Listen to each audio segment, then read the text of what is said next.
Hi friends, this is Lakshman Kumar. Welcome to our education Baba.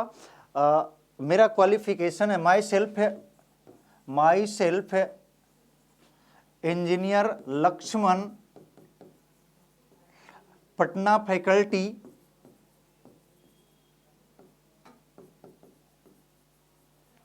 and my qualification M.Tech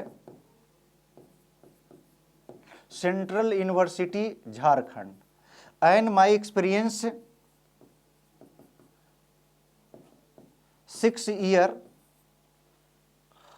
and I belong to Patna से मैं belong करता हूँ. मैं पटना में ही है पटना से ही मैं पढ़ा रहा हूँ अभी भी, और मेरा एक्सपीरियंस अभी है 6 साल का है.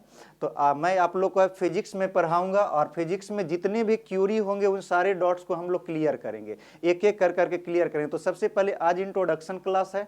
इंट्रोडक्शन में बेहतर से बेहतर मैं आप लोग को समझाने की कोशिश करूंगा, और मेरी यही कोशिश रहे कि आपको अदर जगह से आप पढ़ें उससे बेहतर मैं आपको दे सकूं. और मेरा एक ही एम रहेगा कि आप लोग को है जो भी बोर्ड के लिए तैयारी कर रहे हैं, या जो बच्चे नीट की तैयारी करना चाहते हैं, या जो बच्चे जेई का तैयारी करते हैं, आपको 100% मैं गारंटी देता हूं कि आपका सिलेक्शन 100% मैं दिलवा के जाऊंगा. एजुकेशन बाबा एक ऐसा प्लेटफॉर्म आप लोग के लिए साबित होगा जहां से आप रिजल्ट 100% लेकर के जाएंगे. तो आते हैं, स्टार्ट करते हैं कि क्या क्या आपका सिलेबस है फॉर बोर्ड के लिए, ईच एंड एवरी बोर्ड के लिए क्या क्या आपका सिलेबस होने वाला. तो सबसे पहले इस चैनल पे आपको क्या क्या मिलेगा उसके बारे में पहले जानते हैं. आफ्टर दैट हम लोग जानेंगे क्या सिलेबस है फिजिक्स का, और आपको इस चैनल पे उसके अलावा सिलेबस के अलावा और क्या क्या चीज आप लोग को मिलेगा जिससे आप फिजिक्स में बेहतर से बेहतर कर सकते हैं. तो आते सबसे पहले यहां पर है कि all chapters name with marks weightage के साथ बताया जाएगा कि प्रत्येक चैप्टर कितने मार्क्स में पूछा जाएगा. प्रत्येक चैप्टर के अलावे प्रत्येक टॉपिक बताया जाएगा कि कौन सा टॉपिक इंपॉर्टेंट है फॉर बोर्ड एग्जाम और कौन सा टॉपिक इंपॉर्टेंट है फॉर जेई और फॉर नीट एग्जाम के लिए. तो ये आप लोग को बहुत मायने रखेगा. चैप्टर नेम और वेटेज, मार्क्स वेटेज से ही आप पता कर सकते हैं कि कौन सा टॉपिक है जिसको आपको विशेष ध्यान देना चाहिए फॉर बोर्ड एग्जाम और फॉर जेई और नीट एग्जाम के लिए. उसके बाद आप लोग को मैं बताऊंगा कि कौन सा बुक आप प्रीफर कर सकते हैं बेस्ट बुक फॉर फिजिक्स. आपके लिए कौन सा बुक है फिजिक्स में जो बेहतर होगा आपके दोनों के लिए, फॉर बोर्ड और अदर एग्जाम जो भी आप तैयारी करना चाहते हैं. उसके लिए है कि आप है कि वेयर टू ज्वाइन क्लासेस, आप ज्वाइन कहाँ क्लास है. तो आपको सबसे बेहतर प्लेटफॉर्म मिलने वाला है एजुकेशन बाबा पे. इससे बेहतर आपको नहीं मिलेगा. नहीं तो मैं आपको 100% गारंटी देता हूं कि आपको यहां से जो भी डॉट है 100% डॉट होगा जो आपको एट ए टाइम क्लियर किया जाएगा. आप पहले फर्स्ट ऑफ ऑल आप यहां पे लिखा हुआ है कि आपको पहले बिलीव करना होगा कि बिलीव इन योर टीचर. सबसे पहले मैं एक कहानी बताता हूं कि जैसे मान हर एक मनुष्य के जितने भी मनुष्य हैं उनके अपना एक आइडियल होते हैं. जैसे हम कोई भी मनुष्य है तो उनके लिए होता है कि एक भगवान को श्रेष्ठ मानते हैं कि हाँ मेरे हैं जो सबसे सर्वश्रेष्ठ भगवान ये हैं, उन पे विश्वास करते हैं. चाहे वो भगवान कुछ भी करें लेकिन उन पे विश्वास होगा. अगर उस किसी भी मनुष्य के लाइफ में अगर गड़बड़ भी होगी फिर भी उस भगवान को माने कि नहीं ये गड़बड़ हो रही तो किसी दूसरे कारण से हो रही. उसी तरह से आपको है कि जो टीचर आपको पढ़ाएंगे उस पर पहला विश्वास करना होगा. उससे बेहतर आपको टीचर नहीं मिलेगा. ये आपके अंदर बिलीफ होगा कि आपके सामने वाला है उससे बेहतर टीचर कोई नहीं होगा. उसके बाद देखिए कि कितना अच्छा रिजल्ट आप पाते हैं. अब उसके बाद पैटर्न जानेंगे. पैटर्न में क्या क्या आएगा. तो सबसे पहले पैटर्न तो जानेंगे कि आप बोर्ड का अगर तैयारी करते हैं तो बोर्ड के पैटर्न को लेकर के हम लोग एक प्रत्येक बोर्ड के लिए, चाहे वो स्टेट बोर्ड हो, आइदर सीबीएसई बोर्ड हो या आईसीएस बोर्ड हो, ये सारे पैटर्न के बारे में जानेंगे. या फिर जो बच्चे हैं कि नीट के लिए और जेई के लिए प्रिपरेशन चाहते हैं तो without pattern you can't better study, आप है कि बेटर स्टडी नहीं कर सकते हैं विदाउट पैटर्न. तो सबसे ज़्यादा जरूरी है पैटर्न, और पैटर्न में भी ये जानना जरूरी है, एग्जाम पैटर्न के अलावे ये जरूरी है कि पैटर्न में चैप्टर के साथ साथ हम लोग जानेंगे कि कौन कौन सा चैप्टर ज्यादा जरूरी, ज्यादा मार्क्स वेटेज में आता है जेई के लिए, बोर्ड के लिए, for any kinds of exam. What do after the syllabus. आप सिलेबस के बाद क्या करें, तो सिलेबस के बाद आप लोग को मैं बताना चाहता हूं कि सिलेबस जैसे ही एंड होता है तो आप लोग का प्रैक्टिस सेशन स्टार्ट होने वाला है। और प्रैक्टिस सेशन हम लोग वो प्रैक्टिस सेशन लेकर के आएंगे। अगर स्टेट बोर्ड का प्रिपरेशन करते हैं तो सबसे पहले वहां पर आप लोग को नीचे डिस्क्रिप्शन बॉक्स में भी लिखा रहेगा कि आपको है कि कौन सा ये जो वीडियो आप लोग को मिलेगा या आप लोग का जो लाइव सेशन चलेगा उसमें पहले ही बता दिया जाए कि हाँ ये यहाँ पे जो भी क्वेश्चन है वो बोर्ड के लिए इंपॉर्टेंट है, या जो भी क्वेश्चन आज करवाया जाएगा वो नीट के लिए है, या जो भी आपको क्वेश्चन करवाया जाएगा वो आपका जेई के लिए इंपॉर्टेंट है। तो है कि ये syllabus what do after syllabus. Syllabus in के बाद हमेशा आप ध्यान में रखें कि आप लोग का हमेशा प्रैक्टिस सेशन होगा। आप लोग का प्रैक्टिस सेशन पर विशेष ध्यान दिया जाएगा यहाँ पर।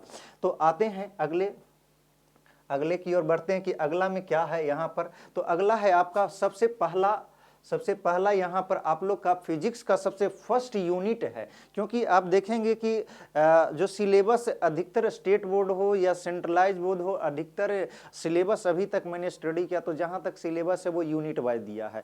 और एनसीईआरटी के अकॉर्डिंग एनसीईआरटी से बेहतर कोई बुक मैंने अभी तक देखा नहीं। क्योंकि अधिकतर ऑथर का जो बुक आता है वो सिर्फ पर्सनली एक ऑथर होते हैं, लेकिन एनसीईआरटी बुक देखेंगे तो उसमें कम से कम करीब है कि 15 से 20 ऑथर मिल करके उसको है कि रिसेंबल किया गया है, उसको है कि बेहतर बनाया गया है। तो पहला यूनिट है आपका फिजिक्स का फर्स्ट यूनिट है।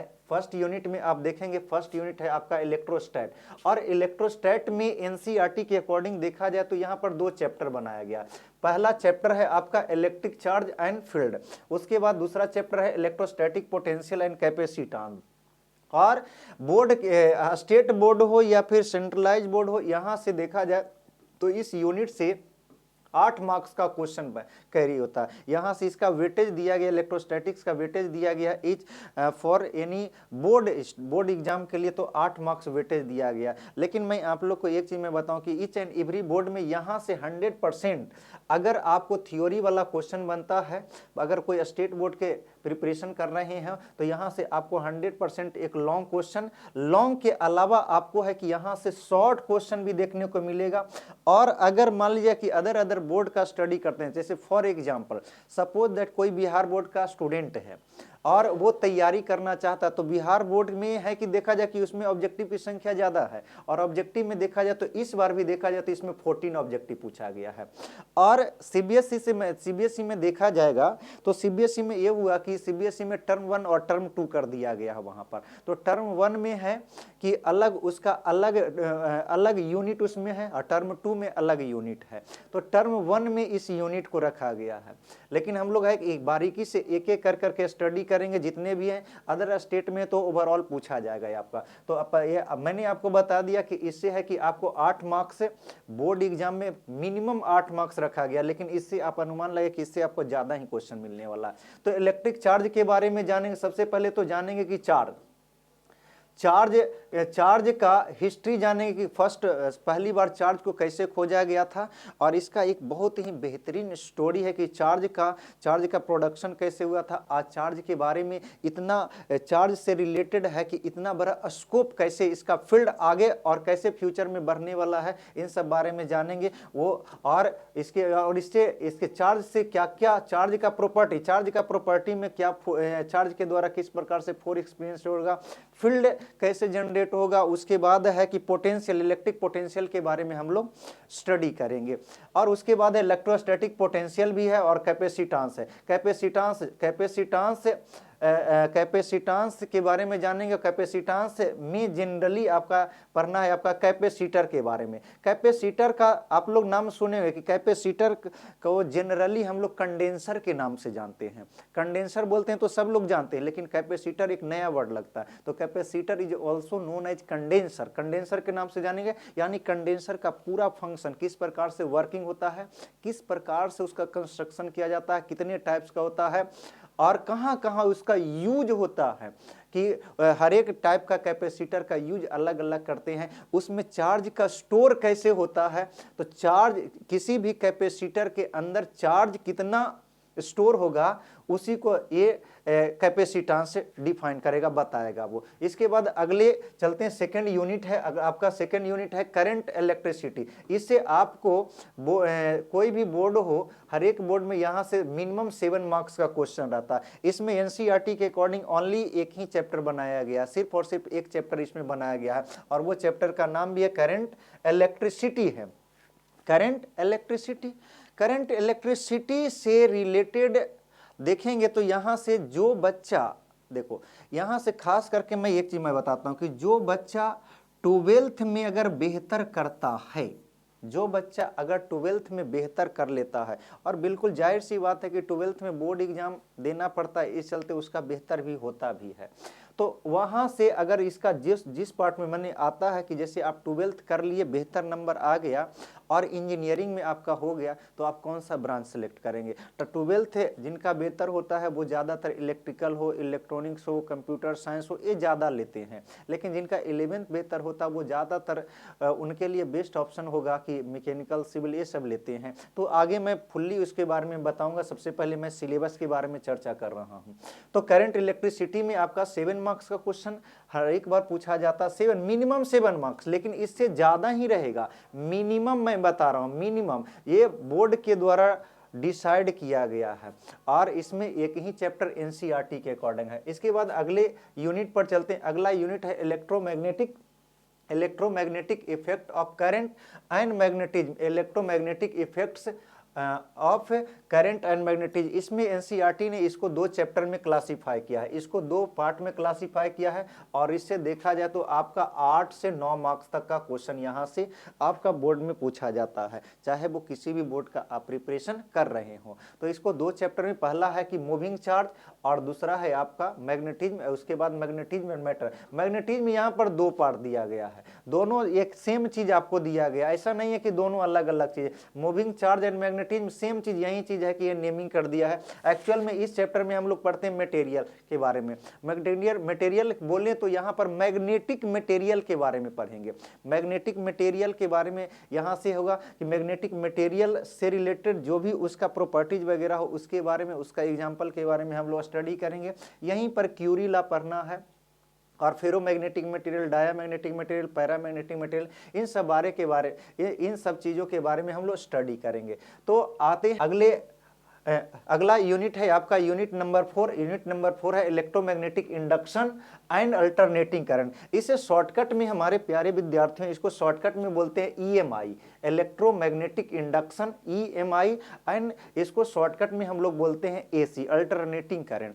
और यहाँ से देखा जाए तो यहाँ से भी आप देखेंगे तो आपको है 8 से 9 नंबर यहाँ भी आपको कैरी करता है, 8 से 9 नंबर। इलेक्ट्रोमैग्नेटिक इंडक्शन, इन दोनों में सबसे ज़्यादा अगर प्रीफर करना हो कि आप अगर बोर्ड, स्टेट बोर्ड के लिए हो या फिर आप जेईई या नीट का प्रिपरेशन करते हो, तो दोनों में सबसे ज़्यादा क्वेश्चन आपको देखने को मिलता है इलेक्ट्रोमैग्नेटिक इंडक्शन से। इलेक्ट्रोमैग्नेटिक इंडक्शन से आप लोग को बताएं तो ये इसका बेसिक तैयार होता है आपको 10th पे। 10th में आप लोग इस चैप्टर को पढ़े भी होंगे, इलेक्ट्रोमैग्नेटिक इंडक्शन और एसी को, जैसे फैराडे लॉ हो गया, लेंज लॉ हो गया, तो ये सब ईडी करंट हो गया, ये सब आप बारेंगे। जैसे अल्टरनेटिंग करंट में भी आप बहुत सारा जानते हो कि अल्टरनेटिंग करंट क्या है, इसका ग्राफ क्या है, और फ्रीक्वेंसी क्या होता है, डिफरेंस क्या होता है, what is the difference between alternating current and DC direct current. इसके बाद पढ़ेंगे different types of circuit. Different types of circuit में हम लोग पढ़ते हैं और resistive circuit, inductive circuit, capacitive circuit, RL circuit, CR circuit और LR circuit, LC oscillation, LCR series circuit, इन सब चीज के बारे में हम लोग स्टडी करेंगे अल्टरनेटिंग करंट में। तो यहाँ पर अगर देखा जाए तो 8 मार्क्स देखा जाए तो इससे आपको है कि जनरली आपको 4 से 5 मार्क्स यहाँ से क्वेश्चन रहेगा और 4 से 5 मार्क्स इसका रहेगा। स्टेट बोर्ड के लिए मैं बता रहा हूँ, लेकिन अगर अब जेईई नीट के लिए देखा जाए तो इसमें ज्यादातर क्वेश्चन बनते हैं इलेक्ट्रोमैग्नेटिक इंडक्शन से क्वेश्चन बनते हैं। आते हैं अगले यूनिट पर। अगला यूनिट है इलेक्ट्रोमैग्नेटिक वेव। पूरे यूनिट में, पूरे सिलेबस में आप देखा जाए तो सबसे छोटा यूनिट आपका सबसे स्मॉलेस्ट यूनिट है, और स्मॉलेस्ट यूनिट होने के कारण ये इसका वेटेज भी कम है। वेटेज यहां से ओनली आपको 3 मार्क्स का वेटेज रखता है ये, लेकिन ये 3 मार्क्स आपके रिजल्ट के लिए काफी इंपॉर्टेंट होता, क्योंकि यहां से जो भी क्वेश्चन आते हैं सबसे इजी क्वेश्चन आपको मिलेगा, चाहे वो बोर्ड का तैयारी कर रहे हो या फिर आप कंपटीशन में जेई हो या मेडिकल की तैयारी कर रहे हो, उसके लिए सबसे आसान क्वेश्चन पूछा जाएगा तो आपको इसी से पूछा जाएगा 3 मार्क्स, जो कि बहुत ही बेहतर है। इसको बहुत सारे बच्चे क्या करते हैं, छोड़ करके जाते हैं। मैं तो कहूँ इसको छोड़ना नहीं है। आपका रिजल्ट मान लिया, देखो कि रिजल्ट जो गड़बड़ाता है तो बहुत सारे का रिजल्ट 1 नंबर 0.5 0.75 इससे गड़बड़ाता है, तो उसके लिए तो काफ़ी इंपॉर्टेंट कि जिसका नंबर गड़बड़ाता है उसके लिए कि बिल्कुल आसान है कि यहाँ से आप 3 मार्क्स गेन कर सकते हैं। और इसमें आपको देखा जाए तो इलेक्ट्रोमैग्नेटिक वेव्स में आप लोग को है कि बहुत बेहतरीन चीज़ पढ़ने को मिलेगा। इलेक्ट्रोमैग्नेटिक वेव्स का प्रॉपर्टी क्या है, कैसे इसका प्रोडक्शन होता है, इसी में आप लोग 4 इक्वेशन पढ़ते हैं। मैक्सवेल का 4 इक्वेशन पढ़ेंगे। डिस्प्लेसमेंट करंट के बारे में जाने कि how to produce displacement current और where it will be used, कहाँ पर इसका यूज होगा डिस्प्लेसमेंट करंट का। तो ये सब इन सभी चीज़ों के बारे में हम लोग अध्ययन करेंगे इलेक्ट्रोमैग्नेटिक वेव्स में। इसके बाद अगले यूनिट पर हम लोग चर्चा करेंगे। अगला यूनिट है आपका ऑप्टिक्स। सबसे ज़्यादा अभी मैंने बताया था इलेक्ट्रोमैग्नेटिक वेव्स के बारे में, इलेक्ट्रोमैग्नेटिक वेव्स के बारे में मैंने बताया था कि ये यहाँ से आपका 3 मार्क्स ही इसको वेटेज दिया गया है, लेकिन इस पूरे सिलेबस में सबसे ज्यादा वेटेज दिया गया है तो ऑप्टिक्स का। ये आपको कैरी करता 14 मार्क्स, अप टू 14 मार्क्स तक ये कवर करेगा। और इसमें 2 सेक्शन आते हैं। अब मैं कहूं तो यहां पर 3 सेक्शन में इसको जनरली क्लासिफाई किया गया, लेकिन एनसीईआरटी के अकॉर्डिंग इसको 2 पार्ट में।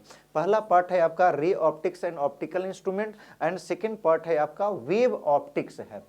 लेकिन यहां पर आप देखेंगे तो 3 पार्ट में पढ़ना पड़ता है, ray optics, optical instrument and wave optics. Ray optics में ज्यादातर आप लोग देखें पढ़े भी होंगे, 10th में पढ़ने के लिए मिलेगा reflection of light, refraction of light, और उसके बाद लेंस के बारे में आप पढ़े होंगे, मिरर के बारे में पढ़े होंगे, image formation through mirror and lenses पढ़े होंगे। ऑप्टिकल इंस्ट्रूमेंट में आपको 4 इंस्ट्रूमेंट के बारे में पढ़ना। पहला इंस्ट्रूमेंट यहां पर आपको पढ़ना ह्यूमन आई। इसके बाद आपको पढ़ना है इसी में सिंपल माइक्रोस्कोप के बारे में पढ़ना, उसके बाद कंपाउंड माइक्रोस्कोप के बारे में पढ़ना, उसके बाद आपको पढ़ना टेलीस्कोप के बारे में पढ़ना है। तो ये 4 इंस्ट्रूमेंट के बारे में आपको पढ़ना है। आपको स्टेट बोर्ड के बच्चे जो भी प्रिपरेशन करते हैं, खास करके मैं एक एग्जाम्पल में मैं बताता हूँ कि अगर मान लीजिए जो बच्चे बिहार की तैयारी करते हैं उनके लिए ये होता है, ये दोनों काफ़ी इंपॉर्टेंट होता है। यहाँ जब भी क्वेश्चन आते हैं तो लॉन्ग में पूछे जाते हैं। लेकिन अगर जो बच्चे सीबीएसई में हो, सीबीएसई का टर्म 2 जो इस बार एग्जाम होने वाला है आप लोग का, अगले मंथ में एग्जाम होने वाली है, मतलब अप्रैल में 26 या 27 अप्रैल से एग्जाम होगी। तो उस एग्जाम में देखा जाए तो उसमें ये आपको रखा गया टर्म 2। सीबीएसई का जो नई अभी एग्जाम होने वाली उसमें टर्म 2 में ऑप्टिक्स को भी रखा गया। ऑप्टिक्स के पहले मैंने बताया था इलेक्ट्रोमैग्नेटिक वेव्स, ये भी आपको वहां से इलेक्ट्रोमैग्नेटिक वेव से टर्म 2 में रखा गया। लेकिन सीबीएसई का पैटर्न चेंज हो जाएगा, ये 99% उम्मीद है कि जैसे पैटर्न हो रहा वैसा नहीं होगा। तो जैसा पैटर्न चेंज होगा उस अनुसार हम लोग आप लोग को जल्द ही इन्फॉर्म कर देंगे, उसके लिए आप टेंशन मत लीजिए, वो सारा हम लोग प्रोवाइड करने ही के लिए आप लोग के सामने आए हैं। तो ऑप्टिक्स मैंने बताया 14 मार्क्स का, इसको है कि रे ऑप्टिक्स और ऑप्टिकल इंस्ट्रूमेंट में। वेव ऑप्टिक्स में जनरली आपको 3 चीज आप लोग को ध्यान देना होता है। पहला चीज में ध्यान देना होता है इंटरफेरेंस ऑफ लाइट, दूसरा डिफ्रैक्शन ऑफ लाइट और third one polarisation of light. जैसे इंटरफेरेंस ऑफ लाइट के लिए मैं बताऊं, सपोज दैट 2 टॉर्च ले लीजिए, टॉर्च ले लेते हैं, सेम कलर का लेना है जो सेम इंटेंसिटी देता हो। दोनों लाइट को अगर जलाएंगे, एक ही ओर जलाएंगे तो कहीं पर लाइट का इंटेंसिटी ज्यादा, मतलब कहीं पे ब्राइट होगा तो कहीं पे हल्का सा डार्क होगा, और इस फिनोमेना को हम लोग इंटरफेरेंस ऑफ लाइट बोलते हैं। तो बहुत मजा आने वाला है। पूरे सिलेबस में सबसे शानदार ढंग से इसको डिजाइन किया गया है सिलेबस को। तो आते हैं इसके बाद अगला यूनिट है आप लोग के पास dual nature of matter and radiation. Dual nature of matter and radiation, यहां से यूनिट 7 से यूनिट 8, यूनिट 9 और unit 10, these are the parts of modern physics. ये मॉडर्न फिजिक्स का पार्ट है। 7, 8 और 7, 8, 9, 10 ये 4 यूनिट है आपका मॉडर्न फिजिक्स में आता है। इसके पहले है वो अदर सेक्शन में आता है, मॉडर्न फिजिक्स में आता है। और ड्यूअल नेचर से आपको देखा जाए तो यहाँ से आपको 5 मार्क्स कैरी करेगा, 5 to 6 marks, 5 to 6 marks. NCERT के अकॉर्डिंग इसको है कि एक ही चैप्टर में इसको दे दिया गया है, dual nature of matter and radiation में। इसमें dual nature of matter, dual का मतलब होता है दो नेचर, टू नेचर, मतलब लाइट का दो नेचर होता है। लाइट शो करता है, दो नेचर शो करेगा। एक नेचर होता है इसका वेव नेचर और दूसरा नेचर होता है इसका पार्टिकल नेचर। वेव नेचर का एक्सप्लेनेशन देते हैं इंटरफेरेंस ऑफ लाइट से, डिफ्रैक्शन ऑफ लाइट से और पोलराइजेशन। तो जनरली इसमें आपका हाइगन का वेव थ्योरी भी आएगा, वो भी वेव बोला था। इसके बाद आप पढ़ेंगे हाइगन का वेव थ्योरी के अलावा न्यूटन कॉपर्स कूलर थ्योरी पढ़ेंगे। तो ये सब वेव ऑप्टिक्स में वेव नेचर को करेगा। और पार्टिकल नेचर को बताने के लिए फोटो इलेक्ट्रिक इफेक्ट है, इमिशन एंड ऑब्जर्प्शन इफेक्ट है, क्वांटम थ्योरी है प्लैंक्स का। ये सब के द्वारा पता चलता है कि लाइट का नेचर होता है वो पार्टिकल नेचर है। तो लाइट का दो नेचर, इस कारण इसको ड्यूअल नेचर बोला जाता है। और रेडिएशन फोटो इलेक्ट्रिक इफेक्ट क्या हो गया, law of photo electric effect, इस बारे में हम लोग स्टडी करेंगे।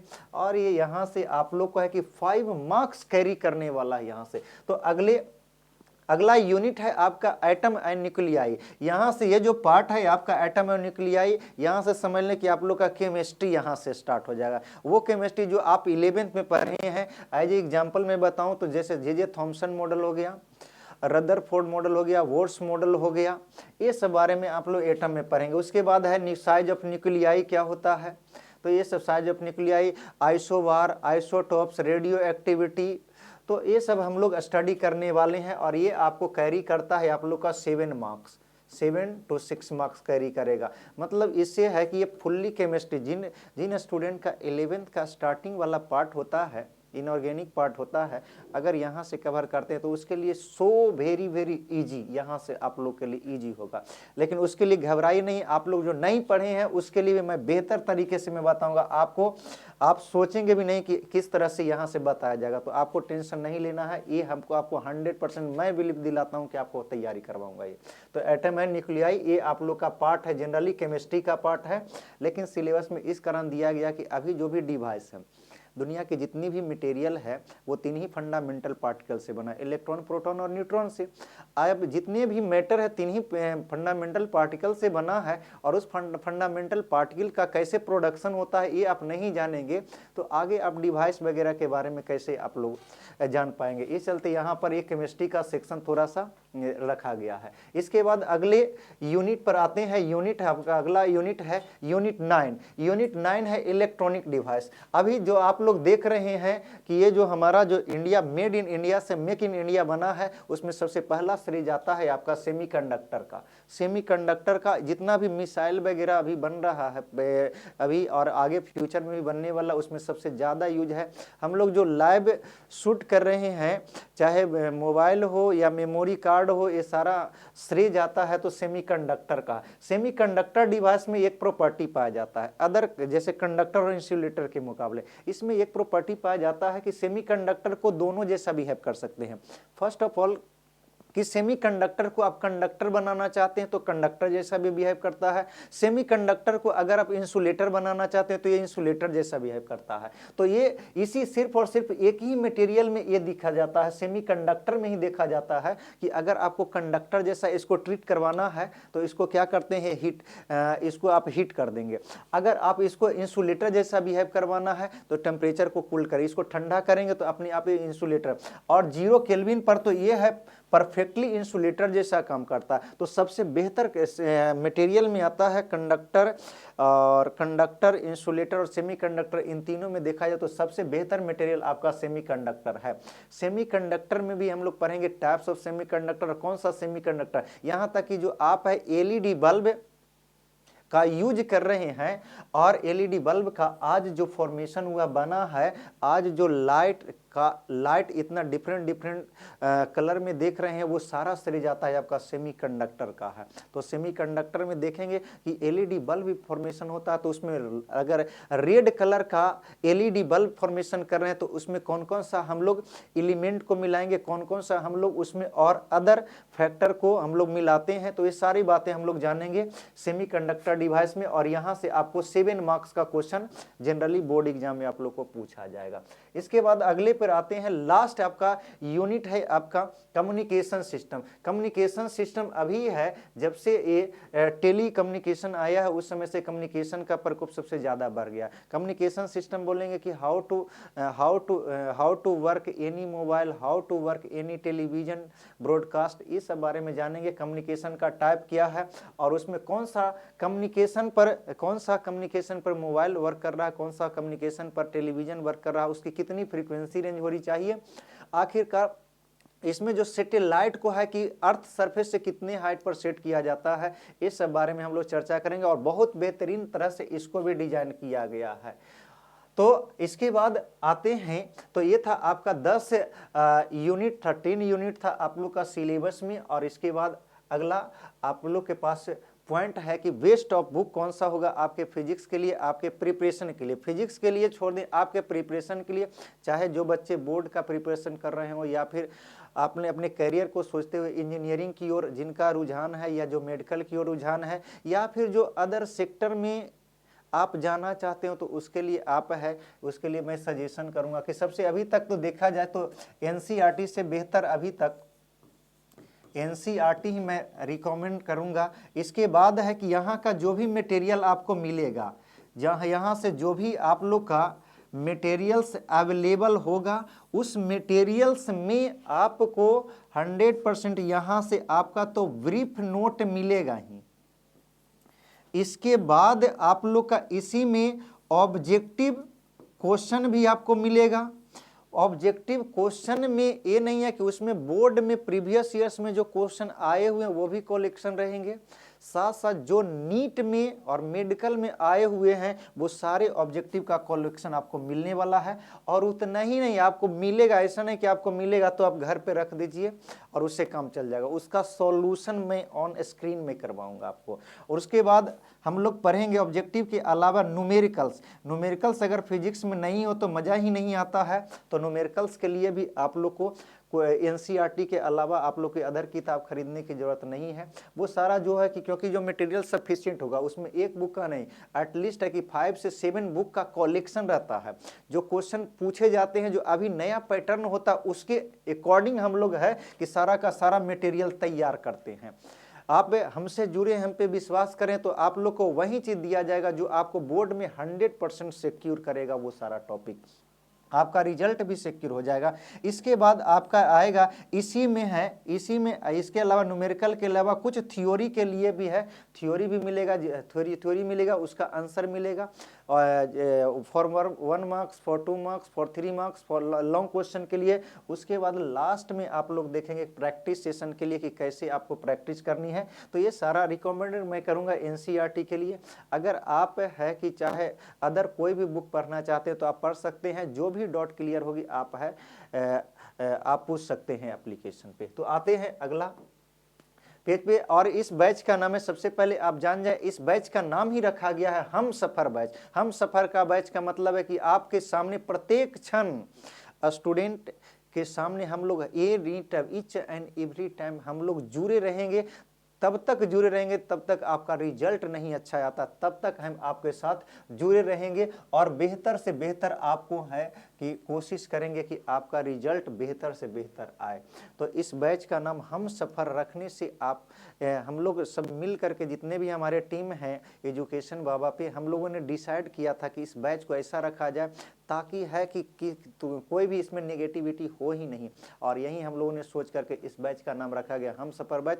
साथ साथ चलना है ताकि टीचर और स्टूडेंट में जो रिलेशन है वो बरकरार रहे। और रिलेशन ही नहीं, जो एम है, एक स्टूडेंट का एम होता है, गोल उसका होता है, उस गोल को फॉलो करने के लिए एक स्टूडेंट ही नहीं टीचर भी उसमें समर्पित हो।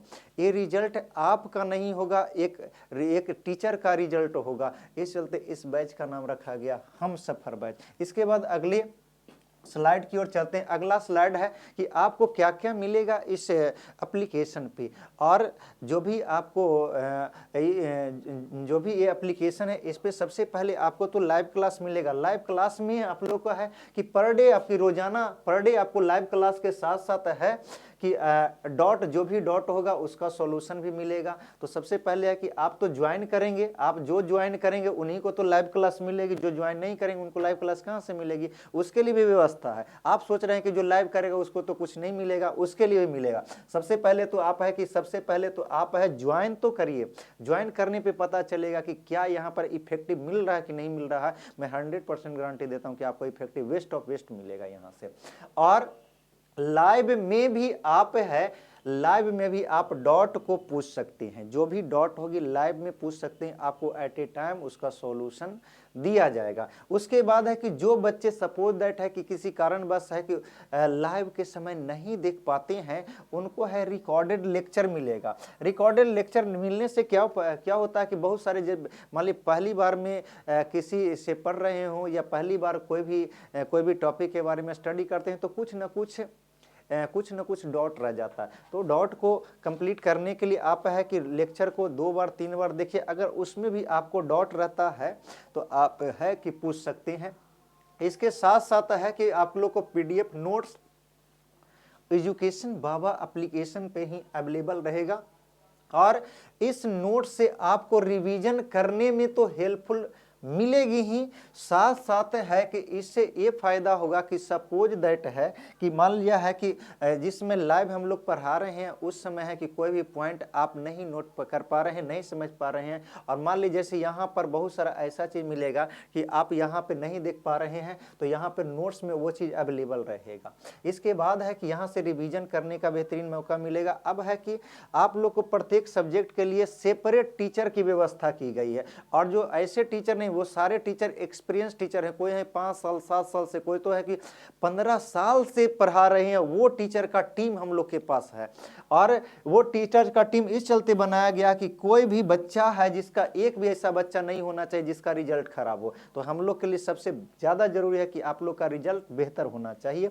उसके लिए हम लोग बेस्ट टीचर टीम लेकर के आप लोग के सामने आएंगे, और सेपरेट सभी विषयों के लिए अलग अलग शिक्षक रहेंगे, जिससे आपको बिहार का सर्वश्रेष्ठ पढ़ाई संभव हो। मैं तो कहूँगा कि बिहार का ही नहीं पढ़ाई सर्वश्रेष्ठ संभव हो, पूरे ऑल इंडिया का पढ़ाई ऑल इंडिया में भी बेहतर से बेहतर कर सके। तो बिहार ही नहीं, आप यूं समझे कि आप इंडिया में नंबर 1 करने वाले हैं, समझ गए, इंडिया में वेस्ट ऑफ वेस्ट करने वाले हैं। तो ऐसा नहीं कि जितने भी यहाँ के टीचर होंगे, जितने भी फैकल्टी मेंबर होंगे, जो एक जगह नहीं कई जगह से आप वर्क किए हुए हैं, और वहाँ से उनको जोड़ा गया है और वहाँ से लाया गया है कि ताकि है कि आपको है कि बेहतर से बेहतर दिया जा सके। इसके बाद अगले स्लाइड की ओर बढ़ते हैं। अगला स्लाइड है कि टेस्ट सीरीज।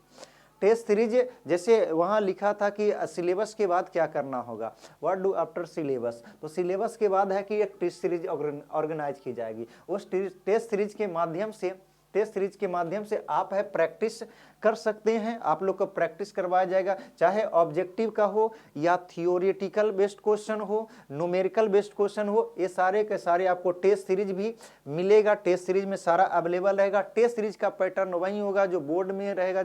अगर बोर्ड के लिए वो टेस्ट सीरीज चल रहा तो बोर्ड का जो लेवल होगा उसी के अनुसार होगा, और अगर जेई के लिए और नीट के लिए टेस्ट सीरीज चल रहा तो उसी के पैटर्न पर होगा। तो इसके बाद अगला है कि इंस्टेंट डॉट। अगर मान लिया टेस्ट सीरीज आप लोग देते हैं, टेस्ट सीरीज का सॉल्यूशन भी आप लोग को करवाया जाएगा, उसका सारा का एक सॉल्यूशन करवाया जाएगा।